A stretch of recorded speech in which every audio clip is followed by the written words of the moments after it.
Hello viewers, now I will show something computer basic. That's video most important for learn something about computer. So watch my full video and subscribe my channel as I Zishan. So let's go.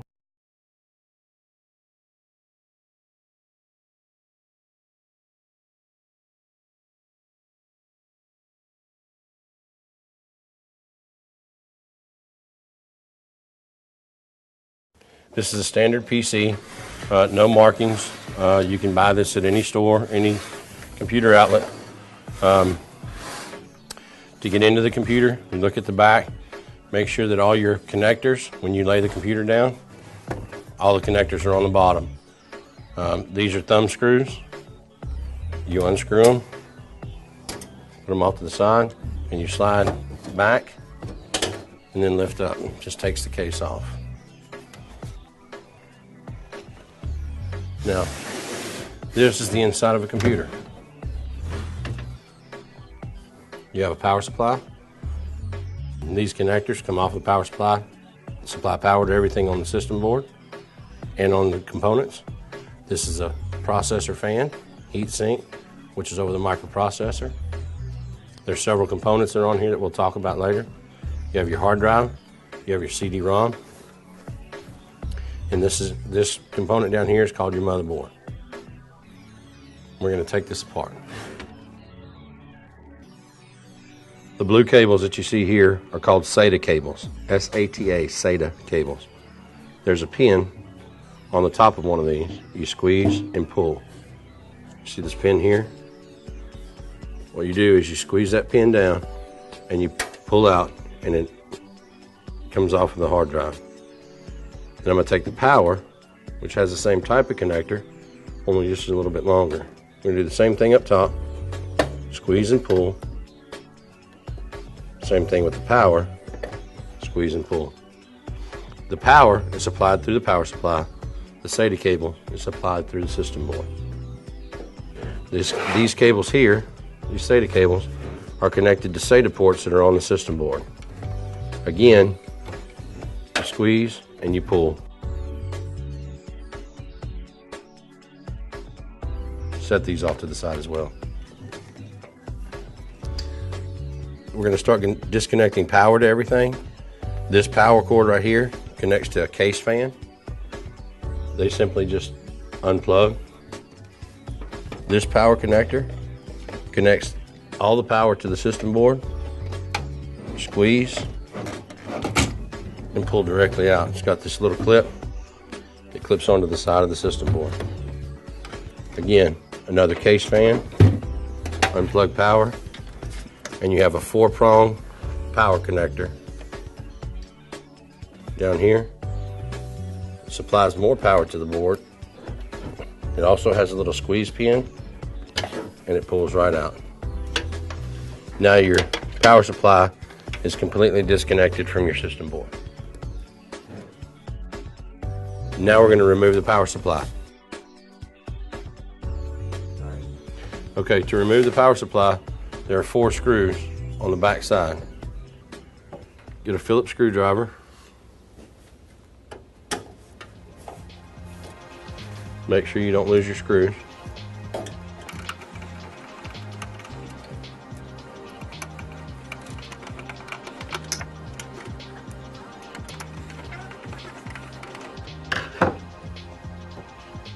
Once you finish taking out all 4 screws, power supply should just slide forward, tilt back towards the board, and lift straight out.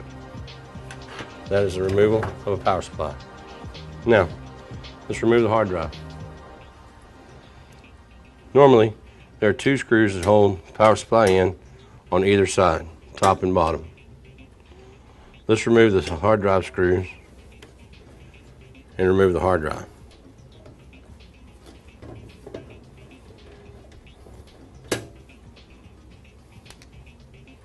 Slides forward, and your hard drive has been removed.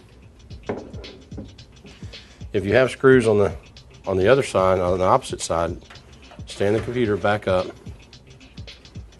remove the screws on what we call the bottom side, remove your thumb screws, slide the tray, open up that portion of your computer. These two screws will release the CD-ROM drive.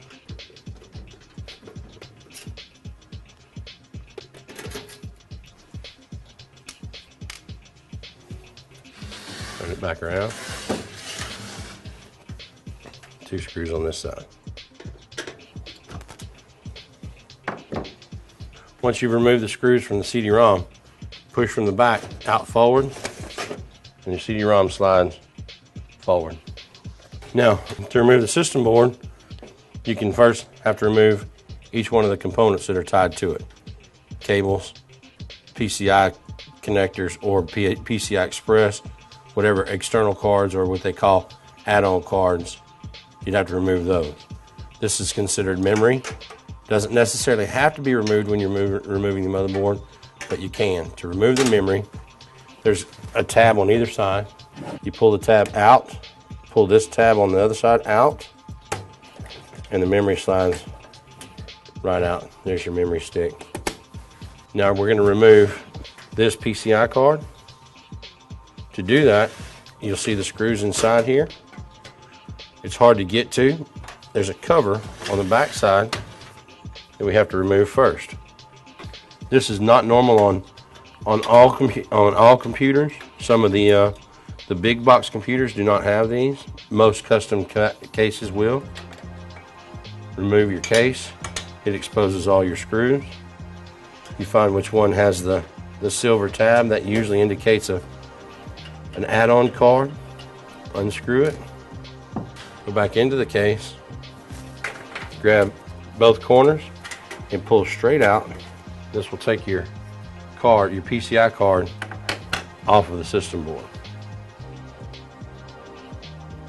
Now, most of the cables that you see here come from the front panel. The front panel has a card reader. It's got USB ports, audio headphone jack. It's got a power button, a power LED or power light, and it's got indicators for your hard drive and other lights on the front. So what we want to do is disconnect those cables from your system board. Real simply, don't pull too hard. Just grab firmly and ease them out. Just pull lightly and they'll all unplug, and notice how they fan apart. This is your USB cables. Do the same thing. Grab lightly and pull.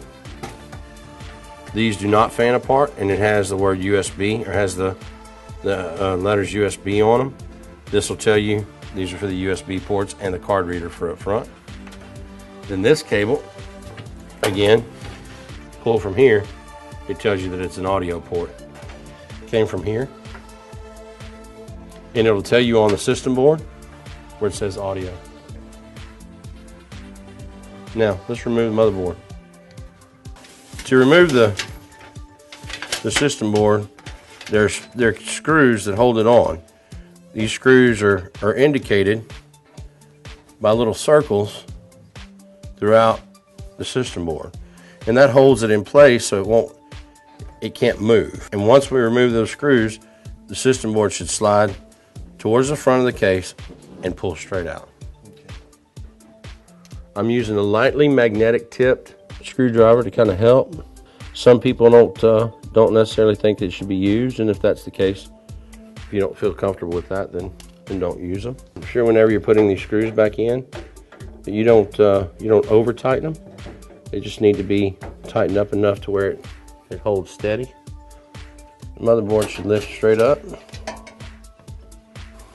Now that you have your system board out, you can replace your processor. This is the easiest way to do it. I like to put the processor and the heatsink on before I set my motherboard back in my box or replace it. The reason being is it allows me, one, to handle the device a little easier, and two, I'm not confined in space. So what I want to do is on every heatsink you're going to find a fan. That fan usually has a power cord, and it's usually plugged in to a power connector, and it'll tell you on the system boards where a CPU fan should be plugged into. This is on an anti-static bag so that you don't any static electricity to the system board. Unplug your power. Again, you don't have to yank on them, just slightly pull them out.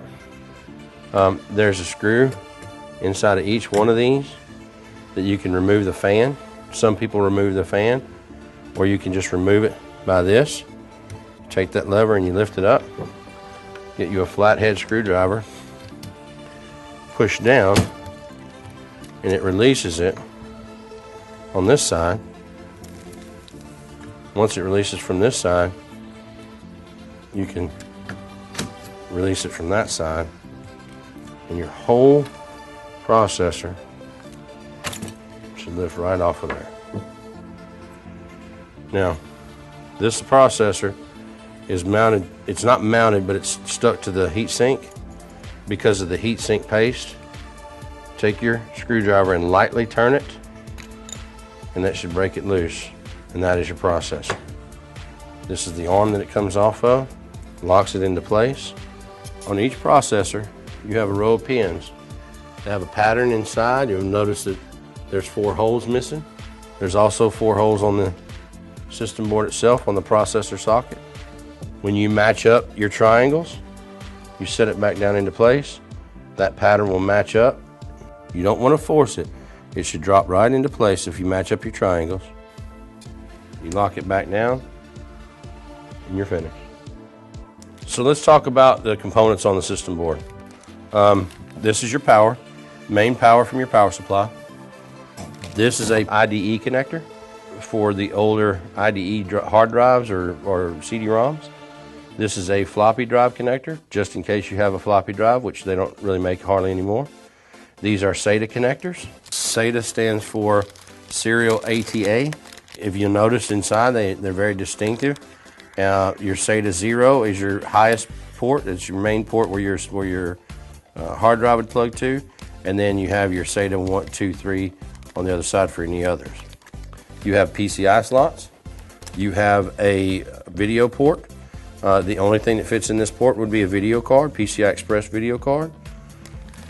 You also have a PCI Express 2, which is another video card.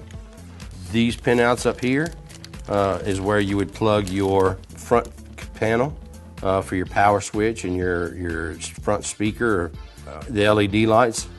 This is your USB ports. You'll notice what it says up here. These are both your USB connectors for the front.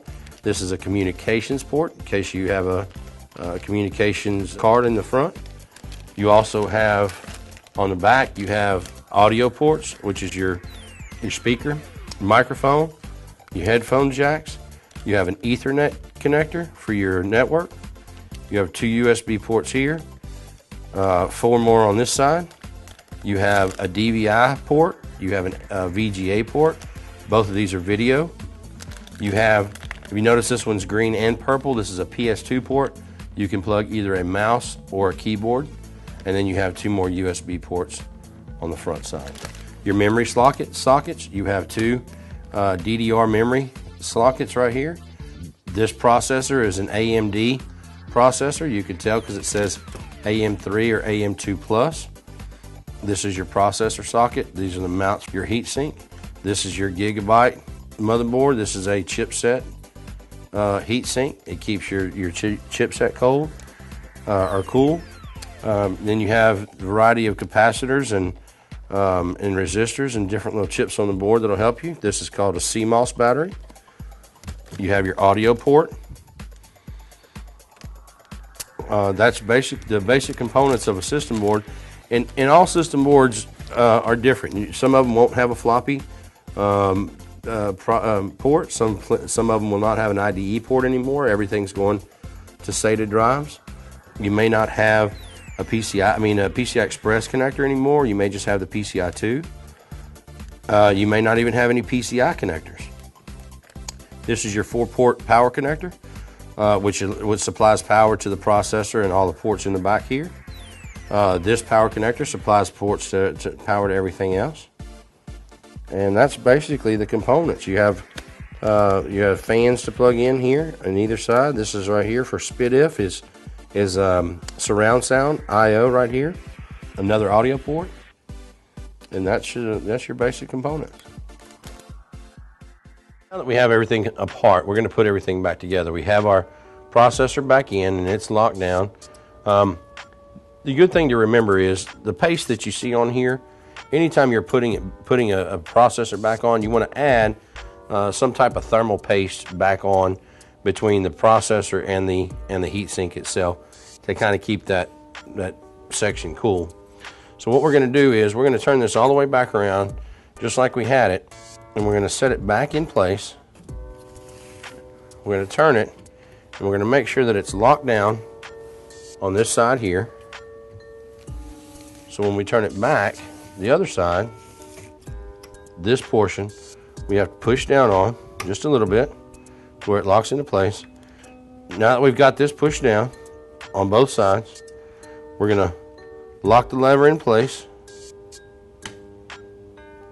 and that keeps this from moving. Now we take our power connector, 4-port power connector. It's got the little slide so it tells you which way it's supposed to go, and it slides all the way down to the bottom until you hear it connect.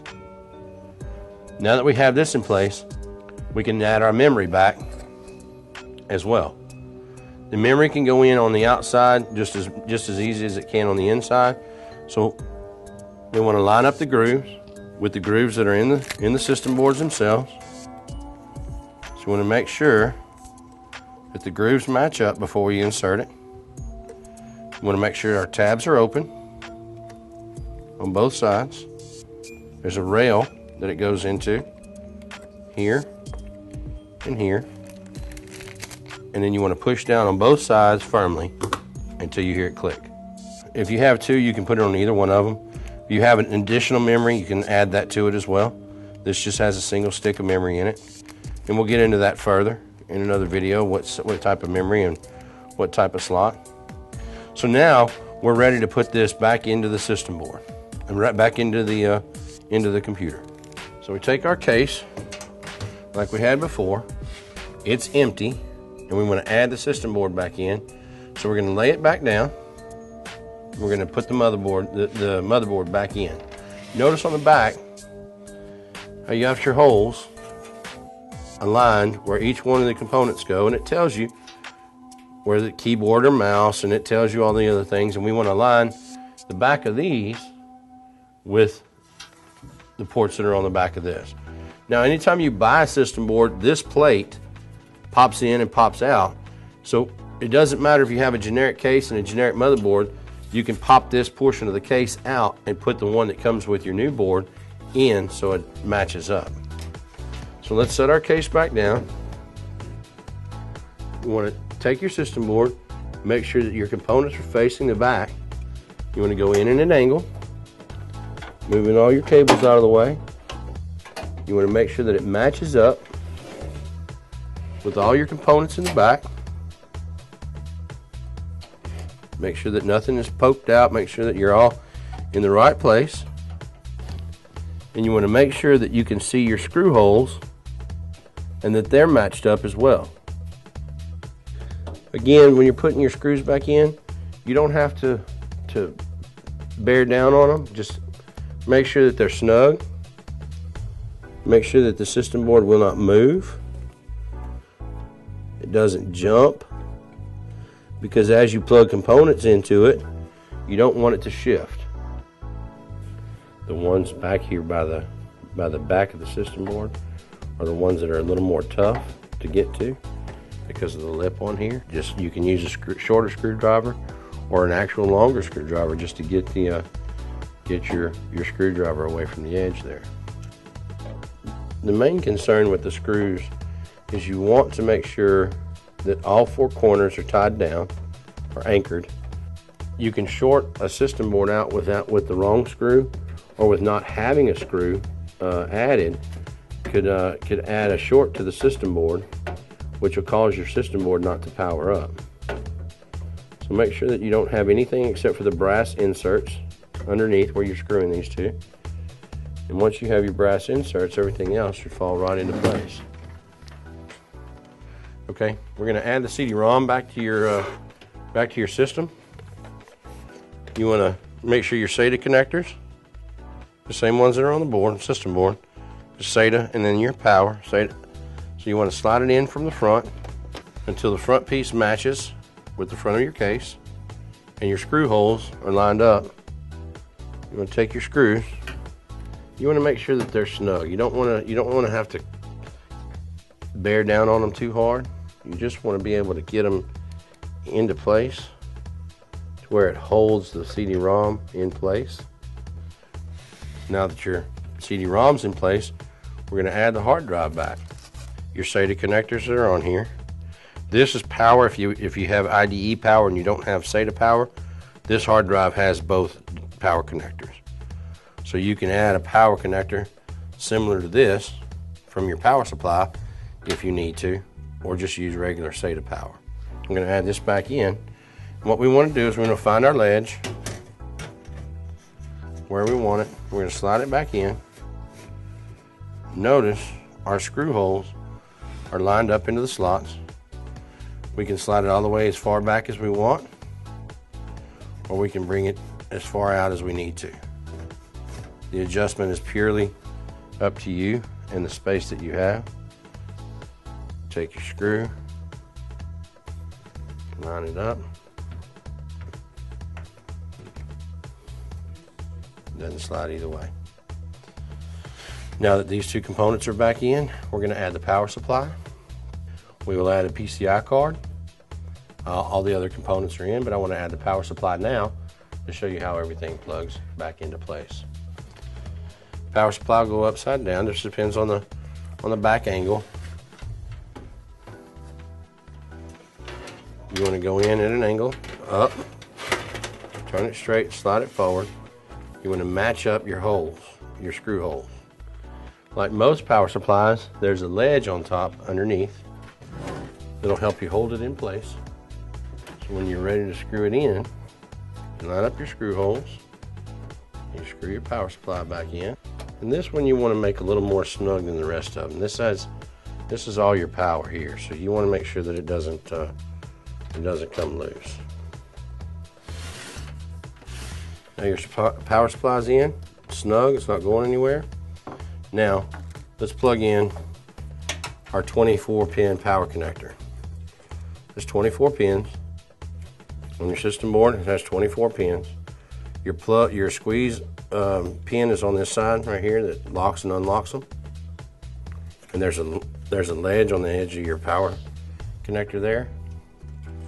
So you just line up your pins with the holes that are there and push until you hear a snap and it's locked into place. Your 4-pin power connector, again, your clip. There's your power connector there. There's your clip. There's a ledge on a lip on the edge. You line up the holes. It only goes one way. It won't go the other way. And push until you hear it, that clip clicks. Now we want to add power to the rest of our system. This is a power plug that we can add for the CD-ROM. Add that power back. Again, it only goes one way. Power for the hard drive. Power is there. Now, your SATA plugs. SATA plug for the CD-ROM, SATA plug for the hard drive. Exactly the same setup. The difference is this one's kind of a 90-degree angle, which allows it to be put in this way. The system board, the hard drive doesn't need it because you got more room over here. They do this in tight spots where you can get to them a little easier. So our hard drive 0, SATA 2 0, it's going to plug to the system board. Notice the L shape on this one as well. There's a connector for it. We'll push it till we hear it click. Take this side again with the L shape, sideways L, and we're going to plug it to the hard drive. Push it till you hear it click, just like that. And then we're going to do the same thing for the CD-ROM. Does it matter what port the CD-ROM goes to? There's SATA 0, then SATA 1, SATA 2, and SATA 3. Does not matter. You choose SATA 1, the next drive in line. You feed your cable up and you plug it against your CD-ROM. You want to try to keep your cables as neatly as possible. That way they're not running into your fans and you're not cumbersome. And then you have your other cables that plug into your system board as well. So let's start off with the audio cable. And if you remember, the audio plug was back here. Notice the pins on this have a certain pin out. There's 5 pins, then there's 3, and number 4 is missing, and we have 5 again on the other one as well. The same pin out is on this. We have 5 pins, we have 3, 1 missing, and then 5. So we want to make sure we line those up correctly and push all the way down. Now, we want to do the USB and the card reader. Notice the pin outs are a little different on this one. You have 5, then you have 4, and then the last one's missing on that side. So you find your pin out the way you want it on here. Slide it into place. Do the same on this one. Slide it into place. This is a power connector for a fan. On all power supplies, your power connector, main power is going to go red, then black, then yellow. Anytime you plug in to another power connector, you want to match up the colors, and they snap right into place. This one doesn't have red and black, so we want to make sure that the red is going to this power here, so we want to go ahead and slide it in place as well. This is a power LED, positive and negative. This is our hard drive LED, and this is our reset switch. So those plug to this port right here. You're going to have to find where the color code's on this, but if you'll notice, it tells you where each one of them plug into. So if it's closest to this, it's on this side. If it's farthest away, it's on the opposite side. Now that we've got our cables plugged in, connectors for the front panel, let's install the PCI card. With a PCI card, you make sure it's lined up in your empty slot, and then you push down here, and it snaps into place. And your screw, you got to add your screw back to it. Put your case back on. Last thing we're gonna do is put our panel back on. Make sure that the grooves line up with where they go. Slides right back on. Put your thumb screws back in, and you are back to normal.